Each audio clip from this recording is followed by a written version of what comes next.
This is the Joshin and welcome to our mini vlog.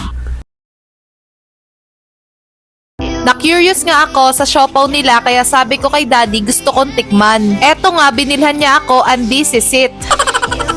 Ang sarap naman neto, parang gusto kong mag-take out. Chicken siopaw yung pinili ko at pinatikim ko sa mga bata at kay daddy. Grabe, ang sarap talaga neto. Dumiretso na kami sa Tongyang at dito na nga kami manananghalian. Di naman obvious na gutom na ako, no? Actually, lahat kami gutom na. Ang sarap naman neto. Wait, isa pa nga.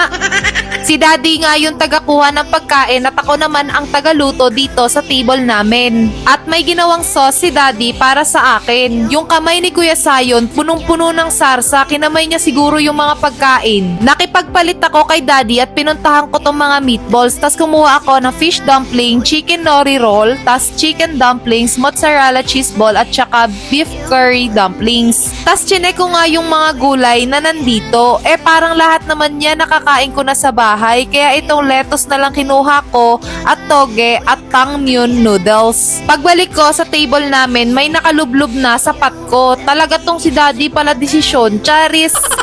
Kaya sabi ko sa kanya, kunan mo na lang yung katakawang ko. Ang dami ko tuloy uubusin. Di bale, kashare ko naman dyan si Bebo at Kuya Sayon. Nako, kung alam nyo lang, palaban din sa kainan tong mga tiyanak na to. O, di ba? Payat lang yung mga tiyanak na yan pero ang laki ng tangke niyan sa tiyan. Luto na yung mga meatballs kaya nilagay ko na yung toge tas pinatay ko na din kagad. Gusto ko kasi half cook lang yung toge para medyo crunchy. Kaunta mga jay, una kong tinikman beef curry dumplings. Sus, kaarte sa babae. Sige jay, ipilit mo, alam mo namang mainit. O, di ba bigla kang sumakses? Sunod ko naman tinikman, fish dumplings. Sakto lang, masarap din siya. Tas, eto namang mozzarella cheese ball ay bastos.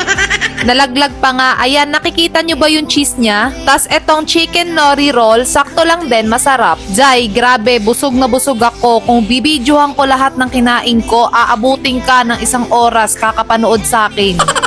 Lord, please, bagalan nyo lang po yung panahon pero I'm proud kasi marunong nang mag-refill si Kuya Zayo ng juice niya. Kinuhanan nga ako ni Daddy ng inumin at mukhang sparkling drinks to. Ako lang ba yung ganito kapag umiinom ng soft drinks o kahit na anong sparkling drinks, sumasakit o humahapdi yung lalamunan? Minsan din talaga umaatake din sa akin yung katangahan ko. Ayan na si manager, sold na.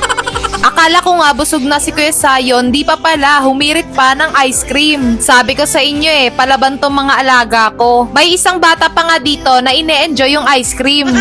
Nag-CR muna kami habang si daddy nagpaiwan sa table para mag-bill out. Tapos dumiretso na kami dito sa Biblio. Dito kami bumibili ng mga books na binabasa ni Kuya Sayon. Tapos sobrang mura, 250 lang ang kilo. Tapos dumiretso na kami dito sa New Age Mart kung saan di ko na naman maintindihan yung mga paninda at bumabase na lang ako sa mga picture.